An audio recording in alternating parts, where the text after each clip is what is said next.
Hi, listeners. This is Kiran Kalakuntla. I'm the co founder of Ekincare, a full stack health benefits platform.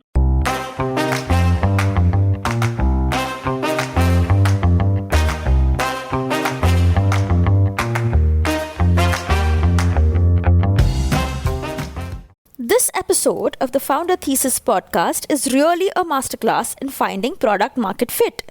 Your host, Akshay Dutt, is talking with Kiran Kalakuntla, the founder of the health tech startup Ekincare. Kiran spent almost a decade in the US as a product manager with large telecom companies. He then came back to India with the itch to do something of his own and identified healthcare as the area to build in. This is where the journey of Ekincare starts. And in this conversation, Kiran talks about the challenges of finding the right business model, of raising funds, and the insights he got along the way about how to solve healthcare challenges for India. Today, Ekincare serves 2 million employees of 500 plus companies and has raised more than $20 million till date. Listen on, and if you like such insightful conversations with disruptive startup founders, then do subscribe to the Founder Thesis podcast on any audio streaming app.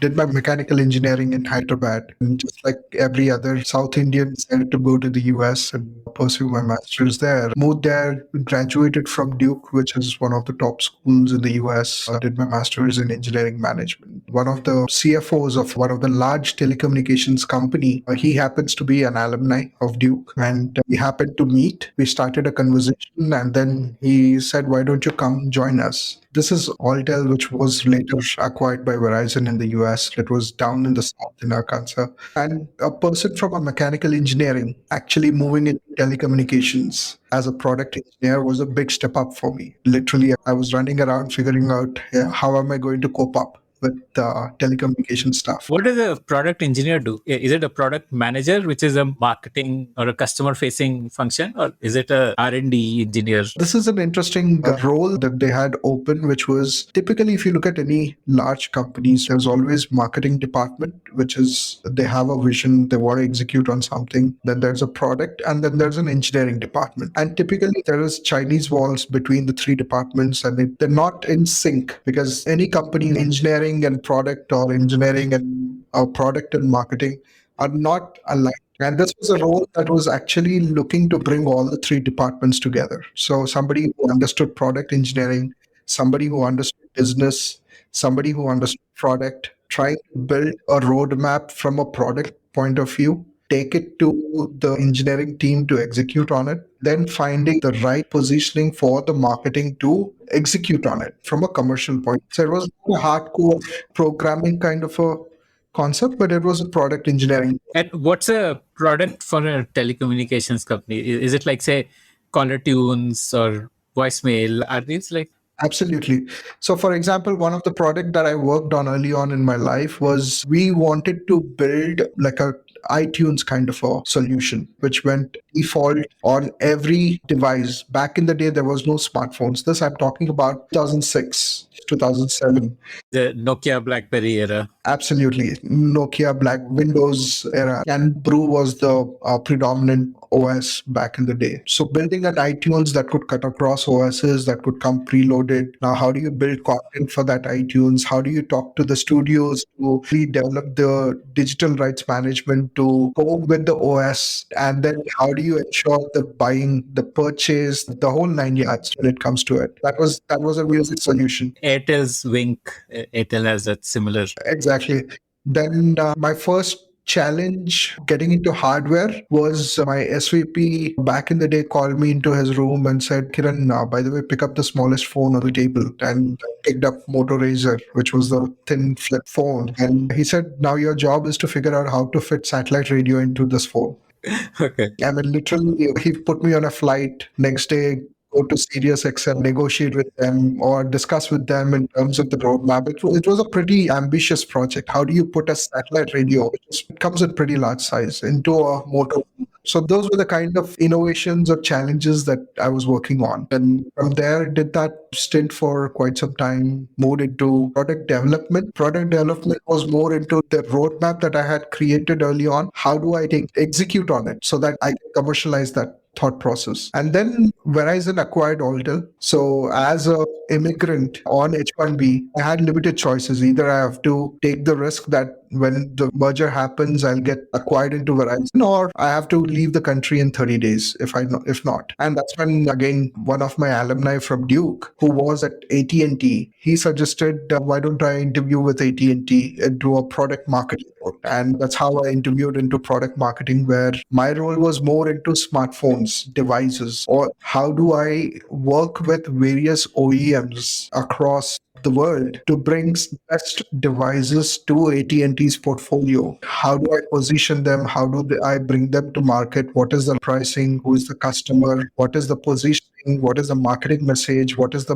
marketing campaign that we are going to put out? The supply chain, the backend integration, the whole line. Yeah, it's like a true product, 360 product. Was the Apple deal signed by the time you joined? That iconic deal of Apple and AT&T, which like changed both their fortunes. It was within the same department, but it was managed secretly by another team. So during that time frame, during my time, I launched more than 30 devices, smartphones, launched Android devices, the first Android device in OS version to multiple versions, and the first Motorola / Google. The Nexus series. Yeah, so that I launched the first devices in the US. First Galaxy smartphone from Samsung, a lot of nice people. While the entire devices team used to sit out of Atlanta, we used to sit out of Seattle, like a small startup kind of an environment with the need to bring out innovation. And for close to 9 years, 10 years living in the US, launched multiple products and all of that,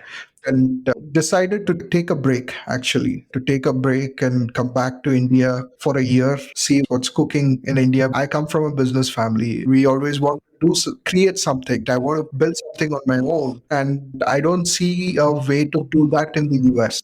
That's when in 2014, my wife grudgingly agreed for us to move back. Moved back in 2014, took a sabbatical for a year. To figure out what you want to do. Didn't have any agenda. I knew I had to do something in education, something in healthcare, because these are two areas which, again, one of the best advices I got when I was leaving TNT was, again, my super boss mentioned was, Kiran, the value of the company or the solution you create depends on the complexity of the problem that you're going to solve. The more the complex, the more the value. And if you look at India, if you look at education or healthcare in India, it is like extremely complex. At the same time, as somebody who was living in the US, had everything, you know that these are basic things. These are fundamental things. And at the same time, you're doing it for profit, but at the same time, you're impacting a lot of lives. You're earning money in the way of doing good for the society. So that's why I picked healthcare and education. Didn't do anything for first 3 months, and I was bored out of my nut, sitting at home and meeting relatives, and decided now it's time to start looking at something. Interestingly, again, when I say my journey has been a connection of multiple dots. So the first person I pinged when I moved back to Hyderabad was Sunil, who was part of a large group of companies. Very nice gentleman. He was few years elder to me.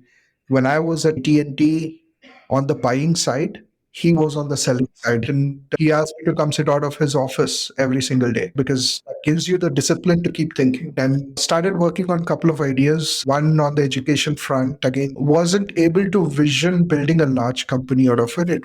It was more of a novelty or a tool where I wanted to easier for parents to decide between which is the best school based on multiple scoring mechanisms. Second one was I wanted to build a remote monitoring platform for non-resident Indians like me who wanted to keep track of their parents who were back in India or any of their dependents. And that's how the name Electronic Kin Care, that's how the name Ekincare was. And so decided the healthcare is a larger problem. Healthcare is, as a product guy, what excites me is the complexity. The more complex, the more interesting it gets for me to solve. And that's why I decided to pursue more of care than the education product. And interestingly, while the problem statement was there, while I spoke to a lot of my friends in the US about this problem, when the time came to pay for it, a lot of willing to pay for it. because that was shocking for me. That was an eye opener for me. And, also, this problem statement was primarily because I went through my own personal pain point. While I couldn't contribute to my parents' healthcare journey, my dad's health condition, no data for me to even show it to my friends in the US who were part of doctors or part of the doctor network. And that's when I said there got to be a better way. Here I'm dealing with 4G technology. Here I'm dealing with wearables and I'm in late 3D technologies and all. But when it comes to keeping track of your parents back in India, you pick up a phone, you talk to them. Did you take medicine? Dawai liya? Is everything fine? And you hang up. And your parents invariably lie. They don't want you to stress out. And then I thought there got to be a better solution. That was the genesis of Ekincare, to build a platform for somebody who wants to really take care of their dependents' health. And as is, I thought the problem was complex. Now, once I got into the trenches, I realized the problem was hairiest also. What do you mean hairiest? Because there's no data. There's no data, there is no standardization, there's no interconnection between hospitals. Now, if I want to build a platform, like for example, if you're using a tool, let's say we are using any new age technology, the data is clean structured. That's how you are able to make an analysis and a decision. But if the data doesn't exist, if the data is not clean, if the data is not standardized, I can't be sitting on a high throne saying I'll build a platform and then analyze this, because the platform is useless if the data isn't clean. And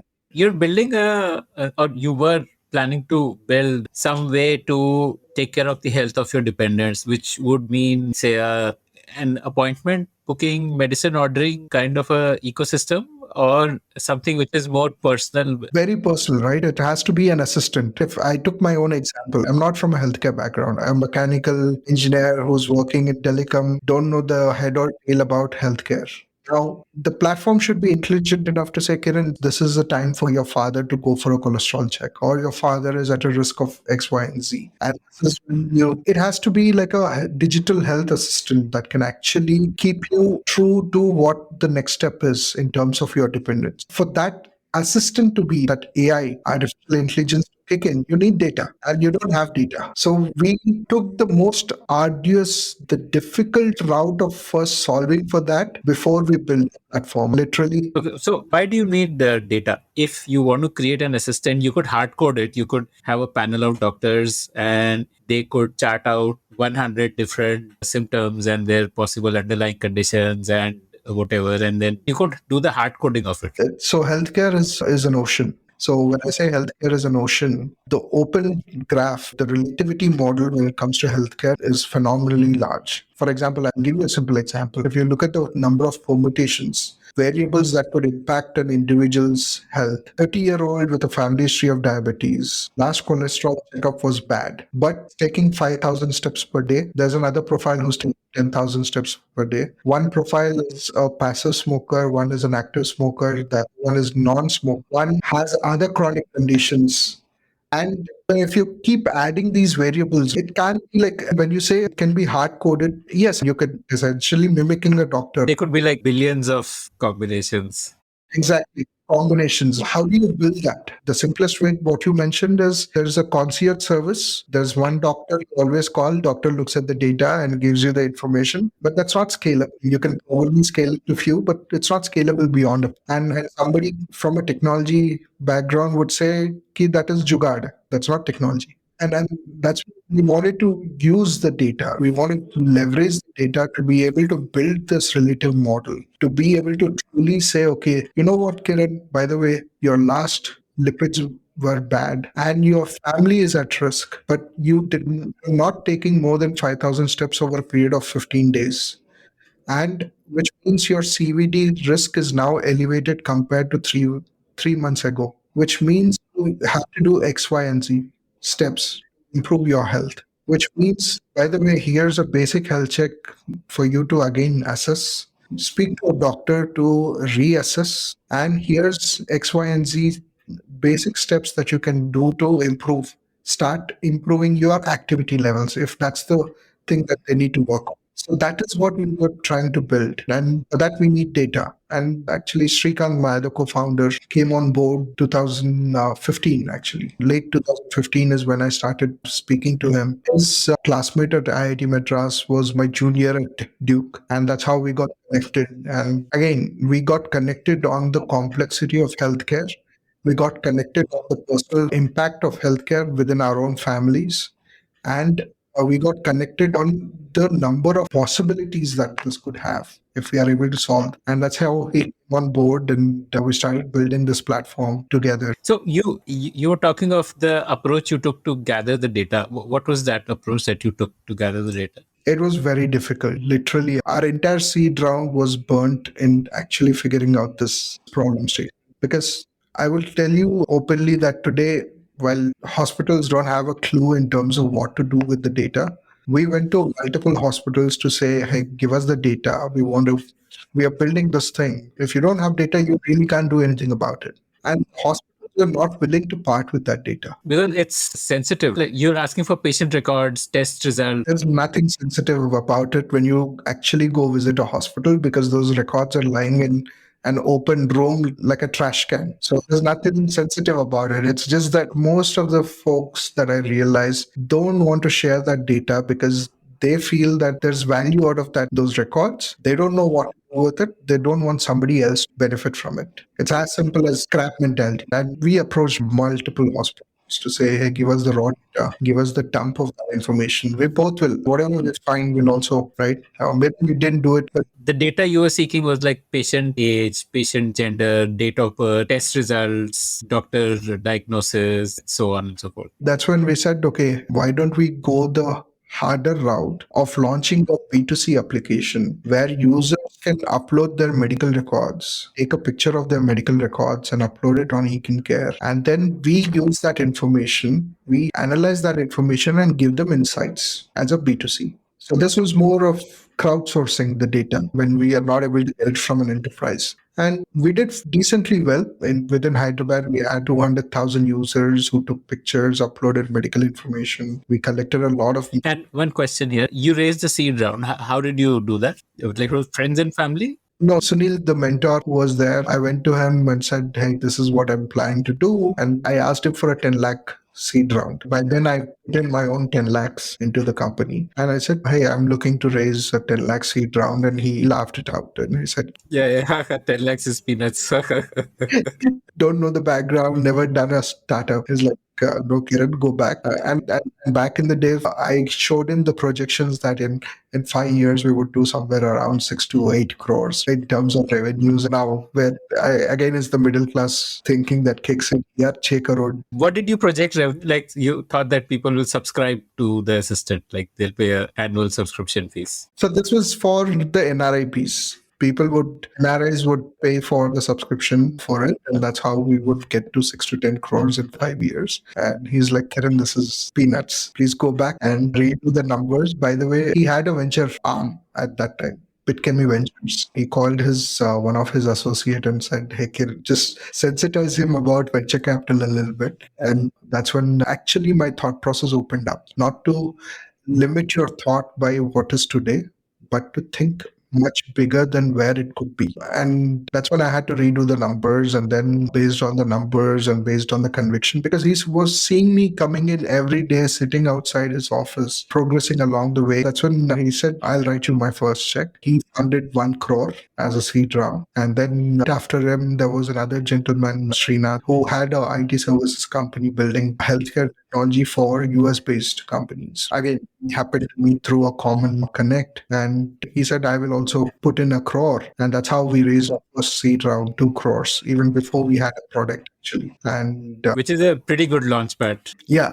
For somebody who was thinking of raising 10 lakhs. I'm assuming this money you would have mostly spent on acquiring users who will upload. Like it would all have been spent on performance marketing, Facebook, Google. Absolutely. Even guerrilla marketing. We used to go to the parks in the morning where people used to jog and show them the application. They used to drive us away. We used to go to the malls, show the application, take feedback. That's how we were doing it, like grassroots level. That's how we collected a lot of data We use that data to build our algorithms from OCR. Is again, we didn't build our OCR. We used whatever was off the shelf. We used Tesseract, then Microsoft OCR. But we built a lot of technology above OCR, because what OCR does is it just extracts the characters. But when you take a picture, the picture could be slanted or it could be slightly disaligned. Or when you draw grids and extract the characters,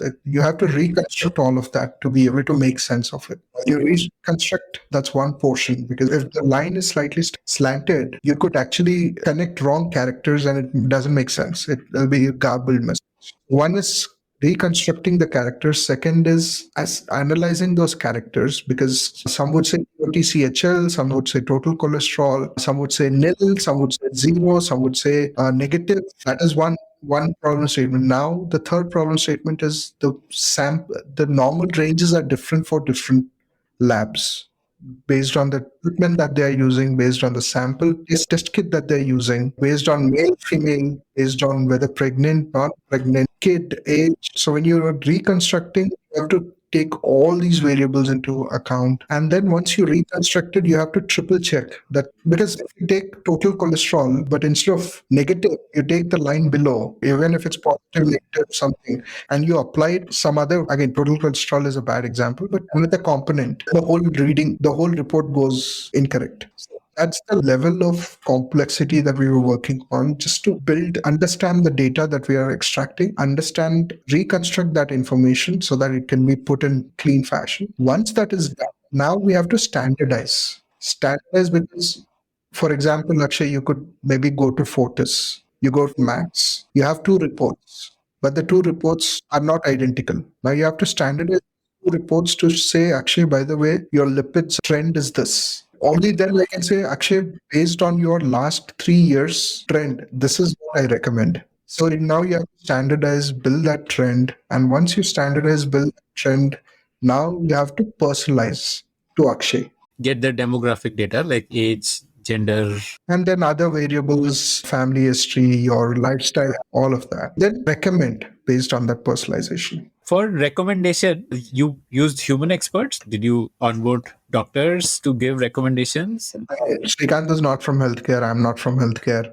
If we start recommending, it'll be like engineers giving healthcare advice. We onboarded a couple of doctors who gave us the blueprint. We had to build a lot of, I would say, structured models. I would say decision trees to be able to to take the lowest common denominator to recommend for that.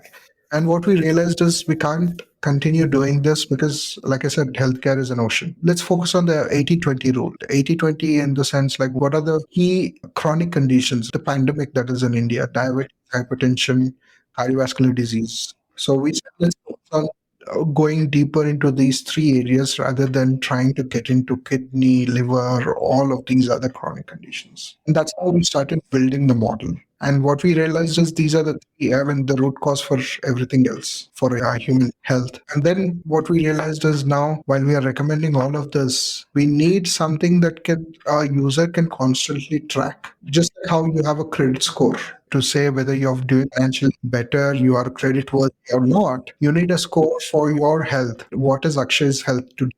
What is Akshay's health today means you have to go through my health is A, B, C. I've done this health checkup. Without all that, can Akshay say, by the way, my health is 500 out of 800 today. So we then built a scoring mechanism to be able to say, okay, this is where the individual's health is based on all the parameters that we have.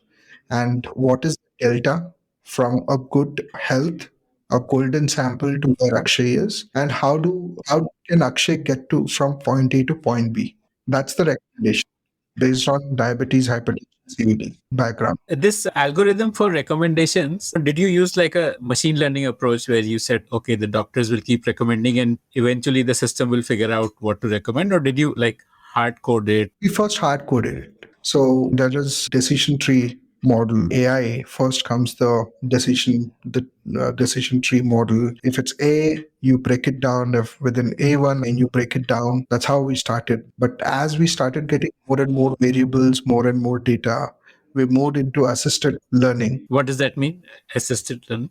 So now there is data, and we started training the models. So we started that, okay, this result means you could infer this way. One, and that's how we then moved into machine learning, saying, okay, now we have data, then the machine can start learning itself based on the data it's getting. And that's how, yeah, to be honest, when we started building the extraction or this entire algorithm, our accuracy was 70%. And how do you measure accuracy? You had a human expert looking at the recommendation? Like, we had a human expert looking at that QA from that point of view.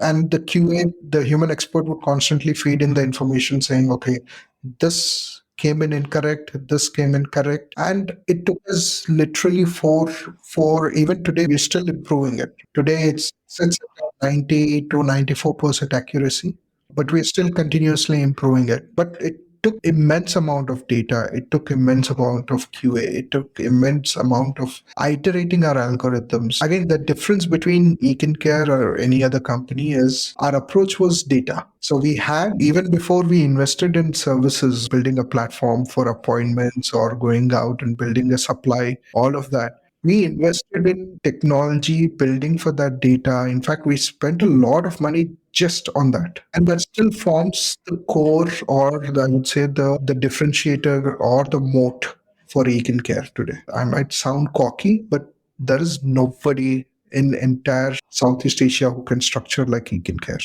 medical information.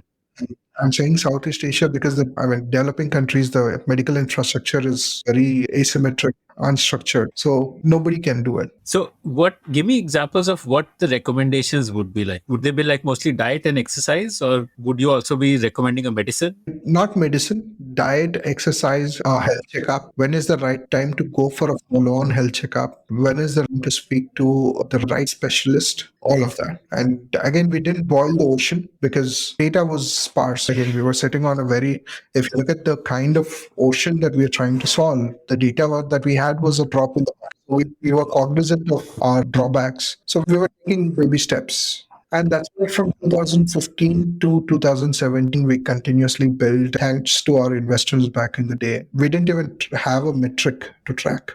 Yeah, right. There was no revenue. Like, it was pure data collection phase. There's no revenue that we were tracking. We were trying to solve this basic thing, and our investors were supportive of it because they knew this is a complex problem that we are trying to solve. By then, we decided NRIs would not pay for the parents, though they're happy to pay for their OTT stuff. Back in the day, $9 per month. When it comes to parents, literally it was like pulling teeth to get them to pay for parents. So we have given up on NRIs back in the day, saying this is a useless bunch who will not take care of their parents. And that's when we shifted to B2C. And we were doing this more like a cloud, just like how Kindle is for books, how iTunes is for music, how Google Pix is for pictures. Our advertising campaign, we did a radio ads and all to actually drive users to use it. But interestingly, 2017 is when we stumbled upon this opportunity from UHC. What is the full form? United Healthcare India. They had a TPA. TPA is a third-party administrator who helps insurance companies to settle claims. Correct. Literally, there was a time when we were trying to reach out to this person and the person wasn't giving us time. We literally had to force ourselves into the office to show what we had built, and he was amazed. What were you expecting from that meeting? Like, why were you so insistent on meeting? There's a TPA who's processing data. They're doing it manually, but this tool help them to structure that information. We're already automating most of it. Interestingly, the person said they were trying to build something for several years, something of this sort, and we're amazed that this is already cracked.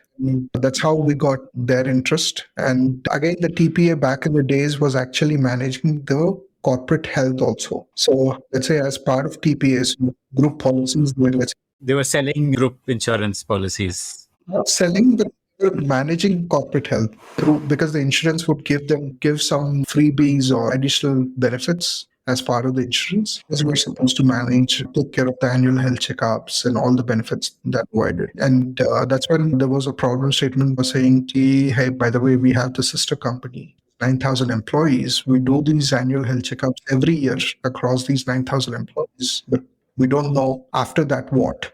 Because as a HR, it is inhumanly possible for me to read 9,000 reports and say which one is good or bad. The only way is that, like you rightly mentioned, Akshay, that the traditional way of showing those 9,000 records to a doctor going through it, and doctor with limited knowledge at that one snapshot of that one report is going to make a decision in terms of what to do next versus history, right, which is multidimensional. And, that's when they said, let's do a pilot with one of the companies. And we did a pilot with that company in a very rudimentary fashion, which is on Excel sheet, because we didn't have a front end or everything was back end. But you already had the consumer app where people could upload record. This is what you wanted to do in your pilot, that give employees access to the app, tell them upload your records, and then we will give you a recommendation. But weren't allowed to use our application because they wanted white label and all of that, and we couldn't do it. Now we have to retrofit it for bulk, and so pretty much there's no front end for it. Everything was force fed from the back end. We got the raw data. We had to show it in Excel sheets to be able to give them the view. Like employees had to email their past reports and the current report which they got. And So employees would go to labs. TPS would get the reports because they have to file the reimbursement or the claims. We get the reports from the TPA, and that was pretty interesting for them because for the first time they actually got a sense of what the entire effort was about. How many are diabetic? How many are hypertensive? Where is the risk? Where do they need to focus? If they have 50 rupees and 50 employees, do they distribute 1 rupee across every employee, or they distribute 50 paisa across everybody and then save that 25 rupees towards high risk employees? So there was no strategy. If there's no data, there's no strategy. Now that they have data, they could slice and dice and understand where, how, when, who, why to spend. And that's how they said, this is interesting. We want to sign a 3-year contract with you guys. And what do you mean by spend here? What does that mean? Like a company would give money to employees to go for like a gym, join a gym, if that was like... Back in the day, if you would say preventive health for these companies, preventive health meant health checkups. So they would give a free health checkup for the employees to go use it, or they would reimburse the employees to go get a free health checkup. So you would help them to decide which employees need to be given a free health checkup and which ones don't need it. Everybody was given free health checkup, but from the data, we would give them insights as to how many are at risk. Because from that data, you can actually start predicting what could be the potential claims also for an insurance in future. It helps them do the underwriting better as well. Exactly. Like in retail, they ask you to go for a health checkup so that they can underwrite better. Group, it doesn't happen. So that's the data that we were able to parse and give it to them. But we were on the buyer side, not on the seller side. On the buyer side, because now they can actually negotiate better in terms of their premiums. That's both ways, to be honest. And that's when we signed our first B2B contract. Then we realized once you see actual money, now until then we were earning 10 lakhs per month or maybe 2 lakhs per month. But how were you earning money? You had no monetization model, or you started selling the assistant service? We started based on the recommendations. When there was a recommendation and somebody said, hey, by the way, I want to book a health checkup. And we used to connect them to local diagnostics, and we used to take Got it. Services for... agent services. This was the first time that we said we'll pay you 36 lakhs. And this was big money. Suddenly we had a big check. We said, this is interesting. And so just to understand this 36 lakhs, so this would be, say, like a company like, say, KPMG, which would have, say, 1,000 employees or 10,000, whatever, some number of employees would pay you 36 lakhs. And every employee of theirs would get like a white labeled app, which would be their health buddy or health assistant in a way, where they would be able to upload records and they would be able to avail the free tests, which is anyway Correct. provided to them, and they would be able to get some personalized recommendations. And for a company like, let's say, a KPMG, they would be able to use this data to get a better pricing from insurance companies.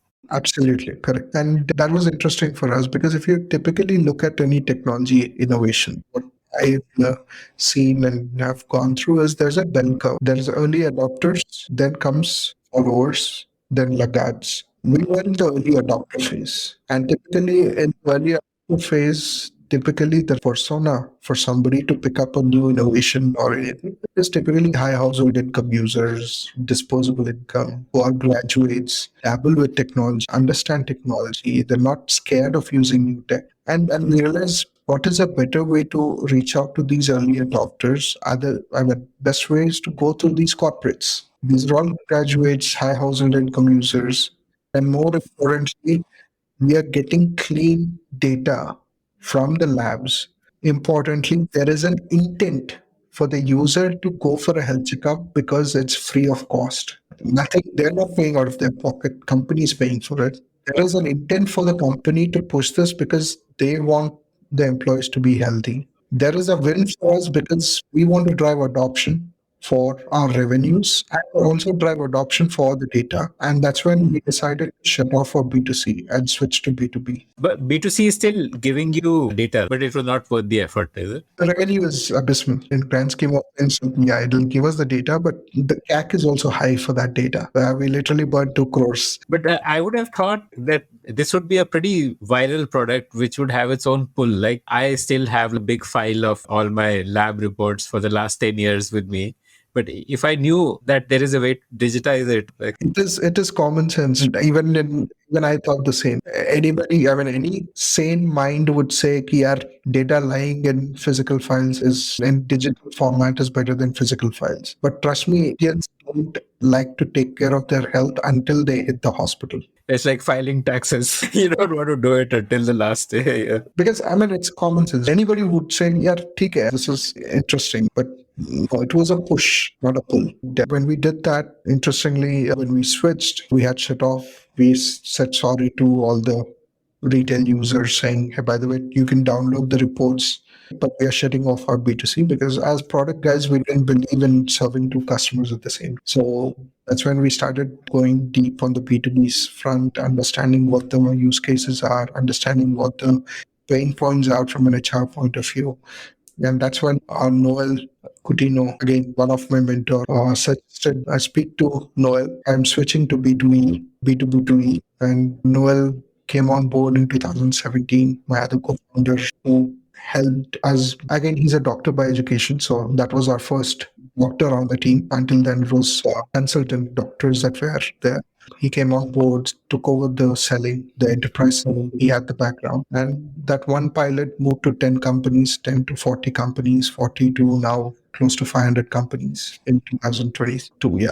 What is the persona of companies you serve? Is there a minimum headcount? And help me understand your target market here. So again, it's a classic, I would say, first time mistake, rookie mistake that we did getting into enterprises. So we said, let's go after the dinosaurs, the large companies which were 40,000 employees. What we realized is with large companies comes a lot of customizations, a lot of white labels, and that derails our entire roadmap. What we want to do as a company, where we want to. So in fact, our first 10 contracts, almost 80% of them were large companies, what we call it. I mean, purely from a size point of view, what we call as dinosaurs. More than 8,000, more than 10,000 for headcount. And that's when we realized actually the sweet spot for us is between 500 to 5,000 employee companies, the mid market, what we call it. That size is the mid market. And that's when we decided to stick to mid market because that allows us to be nimble, focus on our roadmap. There's less customizations. We don't have to white label the solution. We don't have multiple versions of the product. It's more product, less service. With a large enterprise, it's more service, less product. So that's when we switched. In fact, we had churned all our earning clients by the second year. It was voluntary churn because we were switching to mid. And I would say 2 steps back to spring forward, but that helped us to build a very robust product without having to sacrifice our roadmap. And today, when we say 500 companies, we typically have stuck to mid market until I would say last year. Last year is when we started focusing on small enterprises as well, which is typically 50 to 500 employee companies as well, through insurance distribution also. So today we do everything from preventive health, which includes diagnostics, teleconsultation, mental wellness, gyms, pharmacy, care management programs, dental, vision, to, I would say, insurance, which includes hospitalization, to top ups, to now we are venturing into financing as well, healthcare financing, where anything that is not covered between these two spectrums will be taken care by the financings aspect. So we want to track the entire healthcare journey of an employee on the platform. We want to ensure that the transaction originates and ends on the platform. We want to consolidate that data to make the individual more aware of their health and assist them towards the betterment of that health. Okay, so you're charging just for this software layer to companies, or is it like a comprehensive package which includes one annual checkup and X number of free consultations or online consultations or whatever? What is it that you sell? Just help me understand that. So that's a good question, Akshay. So for the first 10 customers, we sold it like platform as a service, like typical SaaS solution. And what we realized was that 30 lakhs or 20 lakhs or 5 lakhs that we were getting was peanuts compared to packaging it and selling it. Because today, some of our contracts run into 2 crores, 2.5 crores, because in India, software is a commodity. If you talk to any family, they would say, hey, my cousin can build this app, Especially in South India. especially in South India. So for us, it didn't make sense to sell it as a solution alone. And especially because if it was not for healthcare, where there's no dependency on the source and the data that we're collecting, that could have made sense. But in our scenario, we have to control the entire experience, control the data that we're also capturing. So there's no point just selling the software and then there is garbage in, garbage out from the data point of view. Yeah, because the diagnostic labs could be any labs, but you would want to control the labs that work well with you and give you, let's say, e-records instead of. Correct. What all does the bundle include? Obviously, one test per year would be the bare minimum. What else can it include? So today, for example, the bundle includes annual health checkup, one dental, vision, discount on prescription wear, mental wellness. If somebody is at risk or overweight, care management program, reduction, diabetes care programs, then they would get 25% discount on pharmacy. Lens, which is readily available with a TAT of less than 20 minutes across 400 cities. And teleconsultation, where doctors are available 24/7, 365 days. Now we are adding, it's a platform, so we can scale horizontally. So we have added daycare surgeries. We are now adding fertility treatments. We're now adding lots more from a services point of view, so that whatever that individual or a company can envision when it comes to health benefits, they can structure it all on the platform. And based on the body of services, we can price it because we have the underwriting capabilities to be able to assess the risk, because we have the behavioral data, the utilization data, and we control the market. It's a managed marketplace model. So we know our cost, we know our supply, we know differential pricing across the supply. So we are able to underwrite price it as a unified price for the customer. How much of the stuff in the bundle is stuff which you have to pay for, and how much would be, say, 25% off on eyewear may not necessarily be something that you pay for because you're generating a lot of leads for any eyewear startup? Well, it's a underwriting. So we've taken all of that to be able to say how much is the cost. For example, gyms. Gyms is a high ticket item. If somebody goes to gyms every day, we lose hand over fist from our, because it's a cost. So typically our bundle costs anywhere per employee per annum from 2,000 to 5,000 rupees. Employee is paying for that. Out of that, if all employees go for gyms every day, then we lose that 5,000 span of, let's say, a month. Health checkup typical package would be around 1,500 to 2,000. If everybody goes for a checkup, we lose money. It's just like group policy. A retail group policy would cost you 20. Not everyone will utilize. Correct. Would cost you 25,000 rupees for the same amount of cover. But when you get it in a group, you get it for 3,000, 4,000 rupees. Because you're distributing the risk across the behavior, across the demographics. So it's not just based on what is free and all. There's multiple variables that go into pricing it. Gym, access to gym. So anybody who would have a app could show some barcode or something and then get access. And each time they use it. Yeah. So we have innovated there as well. So typically when we go to a company, we say, if you take a example of a company, the way when they provide gym access, the way they typically go about is employees are supposed to show them the gym membership that they've enrolled, and they pay for that amount. Correct? It's a reimbursement. And if you actually look at the entire gym, most of the people enroll it at the end of the month, though they hardly go for a week. But the company is bearing the cost for the entire month. Again, it's a leakage for the company. The way Ekincare works is we give them a fixed set of pool of sessions. If there are 1,000 employees, all employees dip into that pool of sessions. If there is somebody who uses it every day, Johnny Bravo who uses it every day, versus that same pool of sessions is available for somebody who maybe wakes up one day and says, "Yeah, Aaj Monday, I want to start on Monday." On Tuesday again, they don't. But that pool is available. Once that pool gets depleted to 200 sessions or 100 sessions, they can again top it up. The HR can take that decision of. It gives them a low capex and more of an opex model. The benefit for the employee is we have access to what we call flexi gym. So you, Akshay, today can go to Zumba today. Tomorrow you can go swimming. Day after you can go for, I would say, boot camp.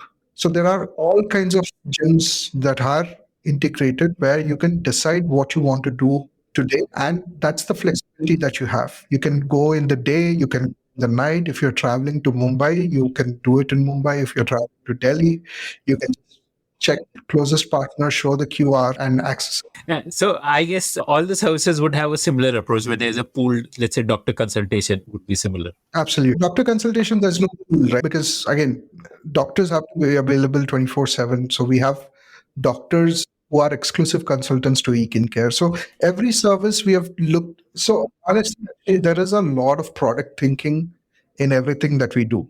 So we put the customer at the center. We think what the customer. So we acquired a teleconsulting company some time back, Care, Hyderabad-based company. What we realized when we were building our teleconsulting solution was one, healthcare is instant. Today, if you want to speak to a doctor because you now have a requirement, you don't want to schedule an appointment 3 days from now to speak to a doctor or tomorrow or day after because it is instant. And you want to speak to a doctor now without having to go through the hassle of payment and appointment booking because it's the immediate need. And you don't know when that need could occur. It could occur even at 2 a.m. in the night. It could occur during your working hours while we are chatting. I could parallelly speak to a doctor. So that is when we decided we need to build a solution that is available 24/7.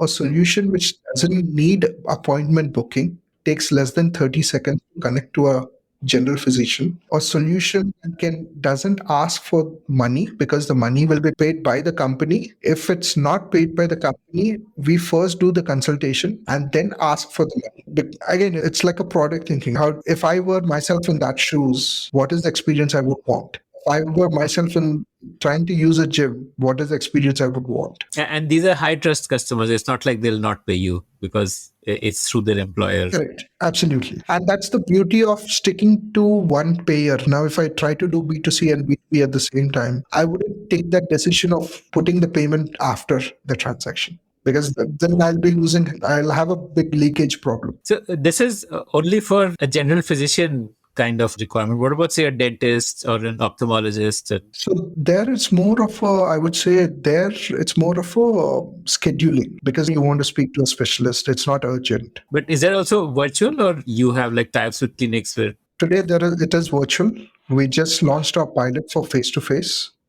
So today we work with more than 200 hospitals across India for other services from vaccinations to health checkups.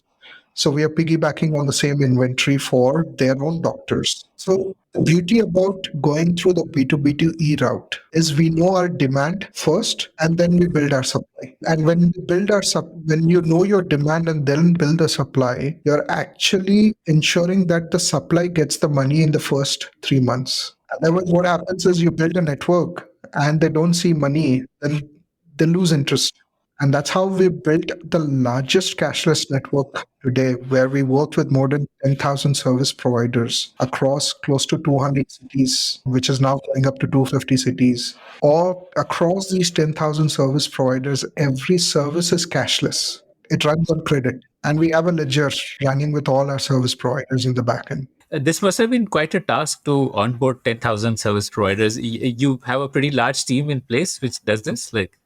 No, actually, we have a more efficient team, more than a large team. Did you use product thinking there also to onboard service providers? Absolutely, because we have a dashboard. There's a lot of backend stuff that we do. Then we use data. We look at the deviation mapping to understand what is the threshold within that pin code that the partner has reached to be able to onboard the second part. And then more importantly, like I said, since we know the demand, and our demand is controlled demand, unlike a B2C. What does that mean, controlled demand? So let's say I'm onboarding a company X, and I know the company X has X employees in Gurgaon and Y employees in Bangalore. I already know how many partners I have. I already know the capacity of those partners. Can the partner take another 5,000 employees in that? Or can I add another partner to distribute the wealth? Can I add three more partners to distribute the wealth? It's highly predictable. Correct. You will not see unpredictable spikes. Correct. So it is therefore a lot easier for you to onboard service providers also, because you're pretty much able to guarantee them revenue. Absolutely. Maybe you don't even need to sell it to them that come and join the platform. No, all I was saying is that there is a lot of predictability, and the partners know us, they love us, because today we are not only sending them revenue, we are not only giving them prediction in terms of what their revenue expectation could be from Ekincare. We are also giving them insights in terms of their service qualities, because today we also collect ratings after each transaction from the employees. And we are able to say, by the way, X lab in your branch in this location has been consistently rated less than 3 out of 5. And these are the two reasons why. And they love us because, unlike a healthcare system where the payment typically happens more than 90 days in hospital, Yes, you're talking about like through insurance claims and all, like those payments take time. our average payments are 45 days. So look at what are the problem statements for the provider. Why do they want to partner? Why do they don't want to partner? And trying to solve for those pain points. And that's how we built the, again, like you said, product thinking. That's how we built the network. How timely payments give them more than what they have today. Zero CAC for them. We are the demand gen, you're the supply kind of an approach. So you sell insurance through, like, you have tie-ups with insurance companies and you sell their policies, or how do you sell insurance? Because insurance is one of the things that you bundle. Yes. That must be like a core, like every employer you have must definitely be buying insurance from you. No. So some companies already have insurance through someone else. Then they only take insurance, the preventive health part of it. Insurance today. So if you look at insurance today, if you take more than 50 employees, 50 or 100 employees, the ecosystem is pretty mature. There are pretty large brokers out there who are doing a phenomenal job in terms of large enterprises. They get global mandates and all of that. Insurance companies also are chasing those large accounts because it gives them more premiums with lesser effort. But if you look at the market, which is typically 7 employees, that's the minimum for buying an insurance today. And it could go lower also. But if you look at the micro and small enterprises, they don't get the same negotiating power as a large enterprise. And at the same time, not many brokers are focusing on it. Insurance companies don't want to go after so many small fish to get to a larger premium. That is where we are, again, it's a problem statement that we are focusing on, saying, how can we be the master policy holder for all these smaller enterprises and negotiate as a collective bundle with insurance companies to bring that economy of scale and distribute that savings across companies. So you become the group as far as an insurance policy is concerned. You are the group, and then you further have, let's say, 20 companies or 50 companies who are taking benefit of that group policy. And historically, this hasn't worked, though it has been tried in the past. Is again, they provide it, but they don't track the entire end to end. They don't track the customer. They don't track the engagement. They don't track the claims. They don't push the employees towards preventive health to be healthy. We build the hardest part, which is the preventive health, engagement, all of that. And then we bundle. Today, Touchwood, our book is highly profitable. In small enterprises, typically the books are not profitable from an insurance company point of view. The loss ratio, what they call when it comes to group policies, all the small enterprises that we have onboarded, underwritten with our OPD cover on top of that are profitable. Why is that? Because we look at it like a complete health rather than just a IPD or health insurance. When we sell insurance, we also drive awareness towards health through health checkups, doctor consults, all of that. So an average individual on Ekincare platform, I would say, is more aware than a person who's not on Ekincare platform about health. So therefore, your users are inherently less likely to fall sick or get hospitalized. Correct. Okay, okay, amazing. And so, are you like a corporate broker, and that's how you sell insurance further, or how do you do that? What are the nuts and bolts of? So we are master policy holder. Okay, and so you have a one size fits all plan for the SMEs, or you because you negotiated the best possible pricing for it. Yeah. Okay, and you also spoke about financing spends. How do you do that? So we just started working on this third. I would say this is our third pillar, important pillar for us. Because today, if you look at corporate users, so there is OPD, which we call preventive health, well-being, OPD, whatever the name individual calls. That typically takes care of an individual from getting into a hospital. Once they get into a hospital, that's when the IPD kicks in, which is the hospitalization, which is the insurance cover. These two are working now. But there are white spaces within this. For example, let's say somebody wants to go for a LASIK. If you look at the average corporate employee now, median age is around 27, 28. India has much younger population than any other country. So there are cosmetic surgeries. There are fertility. Now, if you look at 1 in 5 corporate employees is dealing with fertility issues, and typically a corporate insurance covers only for 3 lakhs typically, but a major incidents will not. 3 lakh will not suffice for a major incidents. It will up to 5 to 7 lakhs. So how do you bridge all of these white spaces to be able to ensure that the individual actually has a peace of mind when it comes to their health? And that is where it comes into the picture to be able to bridge all these gaps. Okay, and that is through NBFC partners or like NBFC partners. there you would get a spread on the interest or something like that. That's how you would monetize it. Okay. What is your GMV today? Like, We don't call it GMV because it's not a pass through for us, because we collect the money on behalf of the company and then we distribute it out to our service providers, because there's a differential pricing. There's a separate price for Apollo, there's a separate price, but it's a common price for the company. Last year we did around 40 crores, and this year we have a much ambitious target. 100 crores, you want to cross that? Or Yes, we are way on our path to cross that this year. you are, is there like a geographical concentration? Do you have more customers in South or North or something like that? Or? Interestingly, we have more customers so we are based in Hyderabad as a company.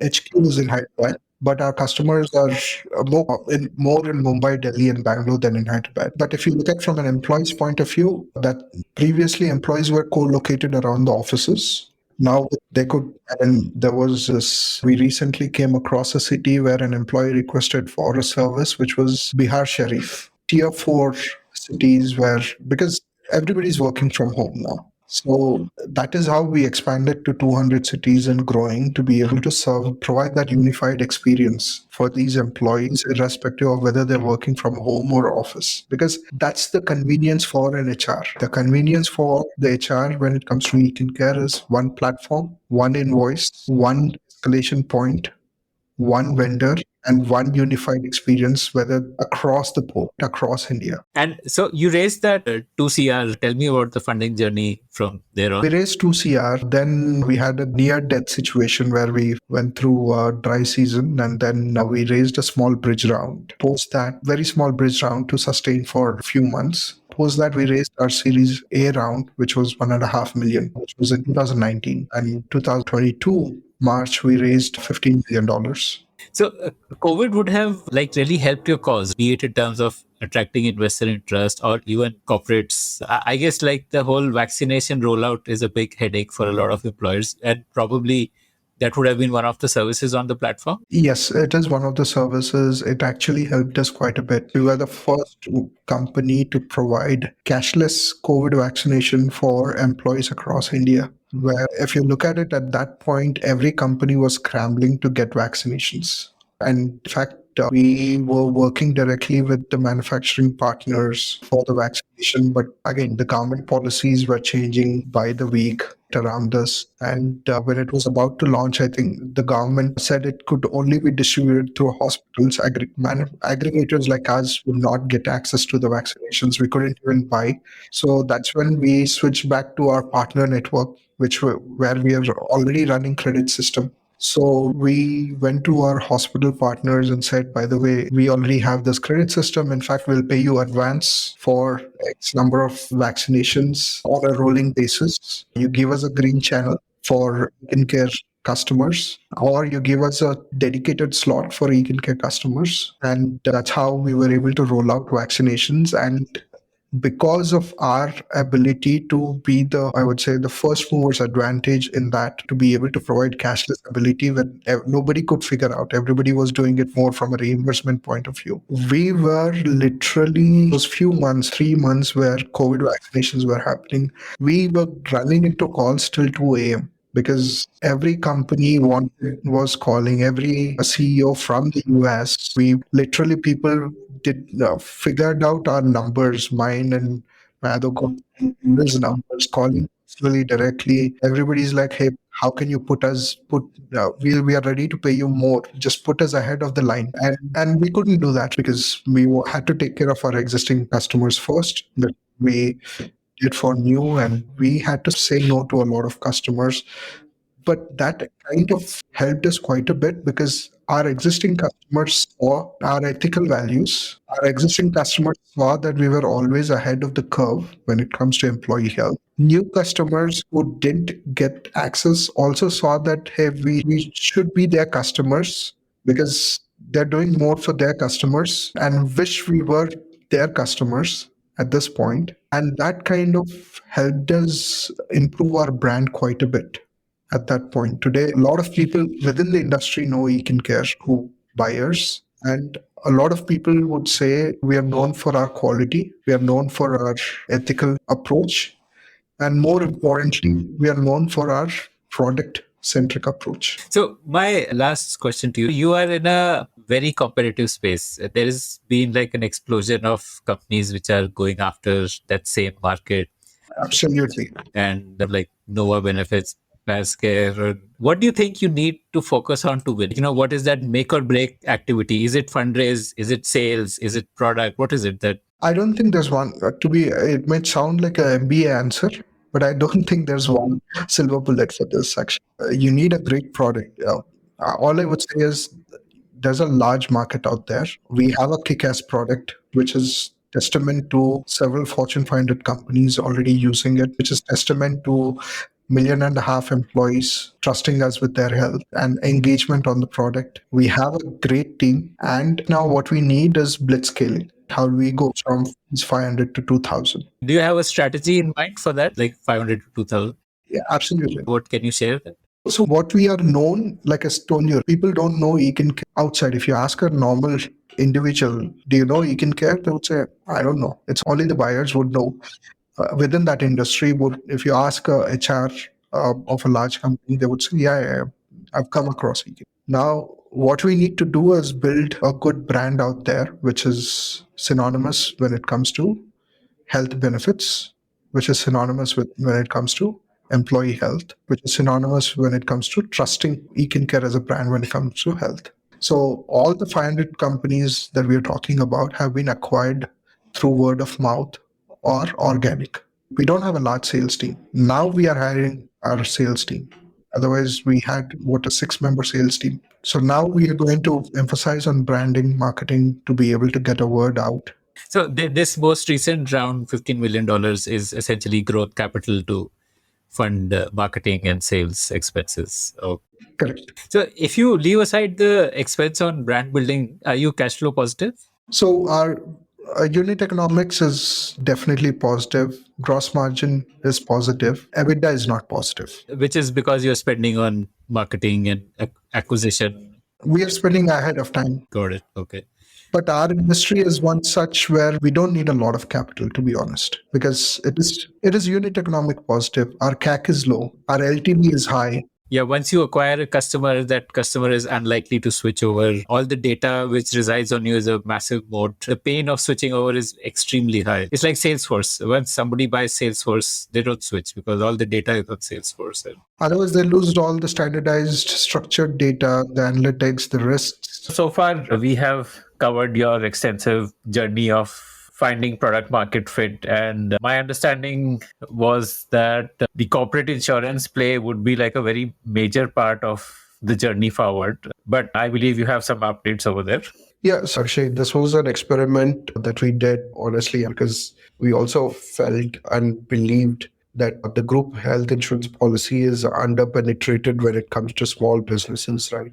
Small and micro enterprises. And over the last 6 months, we started experimenting with this in January. And for 6 months, we tried to onboard clients. We onboarded close to 100 companies, a good premium book that we onboarded as a master policy holder. Again, you did onboard them as an insurance company or a broker as a master policy holder. And what we realized is the cost per acquisition to acquire these small and micro enterprises was pretty high. One, because there is too much competition in the market with multiple players trying to go after the small and micro enterprises. Two, the paying capacity. Again, we got into with this assumption, and this assumption was validated. That's where we like to do experiments as a company, and we believe in fail fast, fail cheap approach. And the paying capacity of these small and micro enterprises was not there. It was ridiculously low. And three,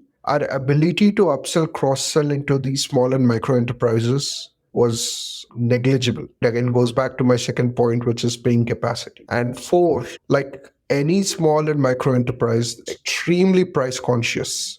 So they're not value buyers, they're more price-based buyers. So if the policy from someone else is 5,000 rupees lower on the overall premium or 10,000 lower, no matter how many bells and whistles you give, they would switch to the lowest price. Because I've been through that journey even as a small enterprise, right? Yeah, every rupee matters. Every rupee matters. And that's where we realized this is our focus on this side of the business with a high CAC, low outcome is a losing proposition, which is the reason why we decided to move on from one, selling IPD insurance as a master policy holder, to focusing on small. What is this IPD? Sorry, you use this term. IPD is inpatient department, which is hospitalization, group health insurance policy. And two, going after the small and micro enterprises. And we did a very thorough analysis of all the data right over the past 6 months. And we realized